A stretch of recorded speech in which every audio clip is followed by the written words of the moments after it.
അമേരിക്കയിലെ ലോസ് ആഞ്ചൽസിൽ കാട്ടുതീ പടർന്നുള്ള അപകടത്തിൽ മരണനിരക്ക് ഉയരുന്നു. മരിച്ചവരിൽ 5 പേരെ പാലിസേഡ്സ് ഫയർ സോണിൽ നിന്നുമാണ് കണ്ടെത്തിയത്. ഇതിനോടകം ആയിരക്കണക്കിന് ആളുകളെ മാറ്റിപ്പാർപ്പിക്കുകയും 12,000-ലധികം കെട്ടിടങ്ങൾ നശിച്ചതായും അന്തർദേശീയ മാധ്യമങ്ങൾ റിപ്പോർട്ട് ചെയ്തു.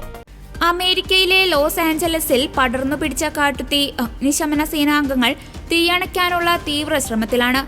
എന്നാൽ ശക്തമായ കാറ്റ് തിരിച്ചെത്തുമെന്ന് ദേശീയ കാലാവസ്ഥ മുന്നറിയിപ്പ് നൽകിയിട്ടുണ്ട്. ഇത് കൂടുതൽ തീ പടരുമെന്ന ആശങ്ക ഉയർത്തുന്നതാണ്. മണിക്കൂറിൽ 48 കിലോമീറ്റർ മുതൽ 113 കിലോമീറ്റർ വരെ വേഗതയിൽ കാറ്റ് വീശുമെന്നാണ് പ്രവചനം.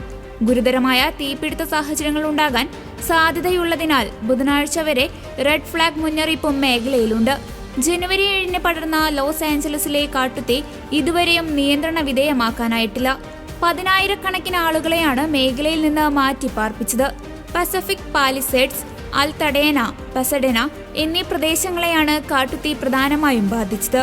സാന്റാമോനിക്ക, മലീബു പട്ടണങ്ങൾക്കിടയിലുള്ള പ്രദേശമായ പസഫിക് പാലിസേഡ്സിൽ 10,000-കണക്കിന് ഏക്കറിലേറെ പ്രദേശത്ത് തീ പടർന്നിട്ടുണ്ട്. പസഡേനയ്ക്ക് സമീപവും സാൻ ഫെർണാണ്ടോ വാലിയിലെ സിൽമറിലും ഉൾപ്പെടെ പല പ്രദേശങ്ങളിലും കാട്ടുതീ ഉണ്ടായിരുന്നു. മഴയില്ലായ്മയും വരണ്ട കാലാവസ്ഥയും ഉണക്കമരങ്ങളുമായിരുന്നു തീ പടരാൻ പ്രധാന കാരണം. 24 മണിക്കൂറിനുള്ളിൽ പാലിസേഡ്സിൽ 1000 ഏക്കറിലേക്ക് കൂടി തീ വ്യാപിച്ചു. കൂടുതൽ വീടുകൾ നശിച്ചതായി ഉദ്യോഗസ്ഥർ പറഞ്ഞു. കിഴക്കോട്ടുള്ള തീ വ്യാപനം തടയാൻ വിമാനങ്ങളിൽ നിന്നുള്ള വെള്ളവും രാസവസ്തുക്കളും തെളിക്കുന്നുണ്ട്.